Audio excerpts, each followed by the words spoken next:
दिल्ली के बाहरी इलाके में भारत ऑटोमोटिव्स फैक्ट्री दिन में गाड़ियों के पुर्जे बनाती थी, लेकिन रात में वहां अजीब सा सन्नाटा और डर छा जाता था। हाल ही में रात की शिफ्ट में 3 मजदूरों की रहस्यमयी मौतें हो चुकी थीं। पहला मशीन के नीचे, दूसरा करंट से, तीसरा बॉयलर के पास। हर मौत अलग वजह से, लेकिन एक ही समय, रात की शिफ्ट। फैक्ट्री के मजदूर अब रात में काम करने से डरने लगे थे।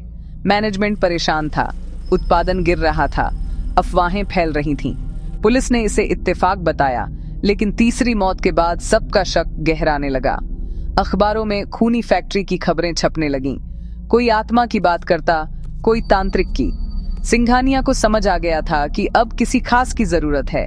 तभी किसी ने डिटेक्टिव नेहा का नाम सुझाया, एक ऐसी जासूस जो बंद फाइलों को खोलने के लिए जानी जाती थी। डिटेक्टिव नेहा 30 के करीब थी, तेज नजर और शांत स्वभाव वाली। सिंघानिया ने केस सौंपा, नेहा ने फाइलें मांगी और कहा, मैं कल रात फैक्ट्री देखना चाहूंगी। अगली रात नेहा साधारण कर्मचारी बनकर फैक्ट्री पहुंची। उसने देखा, मजदूर डरे हुए, मशीनें सुस्त, माहौल भारी। नेहा ने हादसों वाली जगहें देखी, machine, junction box, boiler room, सब सामान्य, लेकिन उसे यकीन था कि कोई कड़ी जरूर है। मजदूरों से बात करने पर सब चुप थे, लेकिन राम भरोसे नाम के बुजुर्ग ने धीरे से कहा, जब से रमेश मैनेजर को निकाला गया है, सब गड़बड़ शुरू हुई है। नेहा को पहला सुराग मिल गया। फैक्ट्री अब डर का किला बन चुकी थी। मजदूर आधे रह गए, हर कोई एक दूसरे को शक से देखता था। मैनेजमेंट ने सीसीटीवी लगाए, लेकिन हादसे कैमरों से दूर हो रहे थे। नेहा ने मजदूरों का भरोसा जीतने की कोशिश की। उसने महसूस किया कि वे नौकरी खोने के डर से चुप हैं। एक रात नेहा को सुनसान वर्कशॉप से धातु घिसने की आवाज आई। उसने देखा, कोई परछाई मशीन के साथ छेड़छाड़ कर रही थी। वह भाग गया, लेकिन नेहा ने देखा, मशीन के सेफ्टी वॉल्व के साथ छेड़छाड़ हुई थी। अब नेहा को यकीन हो गया, ये हादसे नहीं, साजिश है। कोई फैक्ट्री की मशीनों को जानबूझकर खतरनाक बना रहा है। उसका अगला कदम था उस परछाई को ढूंढना। नेहा ने मशीन के खराब पुर्जे को सबूत के तौर पर रखा और चीफ इंजीनियर से मशीनों के ब्लूप्रिंट मांगे। उसने पाया, तीनों हादसों में सेफ्टी सिस्टम को एक खास तरीके से बाईपास किया गया था। ये किसी एक्सपर्ट का काम था। नेहा ने पूछा, ऐसी जानकारी किसे है? जवाब मिला, मुझे और पुराने मैनेजर रमेश को। सिंघानिया ने बताया, रमेश काबिल था, लेकिन गुस्सैल।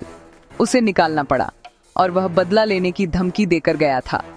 नेहा को शक पक्का हो गया, मकसद था बदला। नेहा ने रमेश का पता लगाया और इंश्योरेंस एजेंट बनकर उससे मिली। फैक्ट्री का नाम सुनते ही रमेश की आंखों में नफरत चमक उठी। रमेश बोला, मैंने अपनी जिंदगी उस फैक्ट्री को दी और सिंघानिया ने मुझे बाहर फेंक दिया। मैं उसे बर्बाद कर दूंगा। नेहा ने कानूनी वारंट लेकर रमेश के घर की तलाशी ली। वहां से मशीनों के औजार और एक डायरी मिली, जिसमें मशीनों को खतरनाक बनाने के तरीके लिखे थे। रमेश ने कहा, यह सब मेंटेनेंस के लिए हैं। नेहा जानती थी, अभी सबूत काफी नहीं। उसे रमेश को रंगे हाथ पकड़ना था।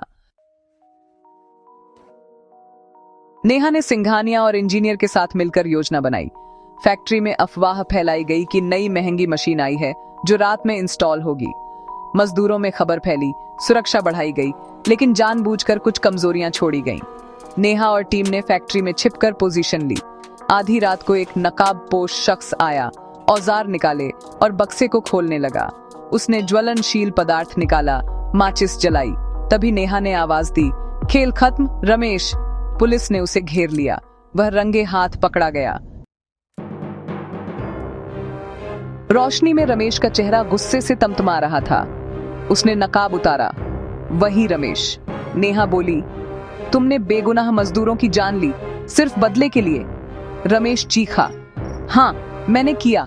सिंघानिया ने मेरी जिंदगी बर्बाद की। मैं उसे दर्द देना चाहता था। उसने कबूल किया। पहली मौत के लिए मशीन का सेफ्टी सेंसर डिसेबल किया, दूसरी के लिए करंट फैलाया, तीसरे को बॉयलर रूम में जहरीली गैस से मारा। पुलिस ने रमेश को गिरफ्तार किया।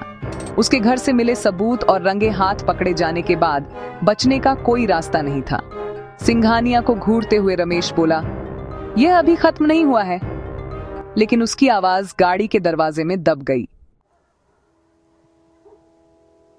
पुलिस स्टेशन में रमेश ने अपने अपराधों का पूरा ब्यौरा दिया। उसकी कहानी थी टूटे अहंकार और बदले की। उसने बताया वह फैक्ट्री की दीवार फांद कर आता था, कैमरों और अंधेरे कोनों की जानकारी थी। वह चाहता था कि मौतें हादसा लगें ताकि पुलिस को शक न हो।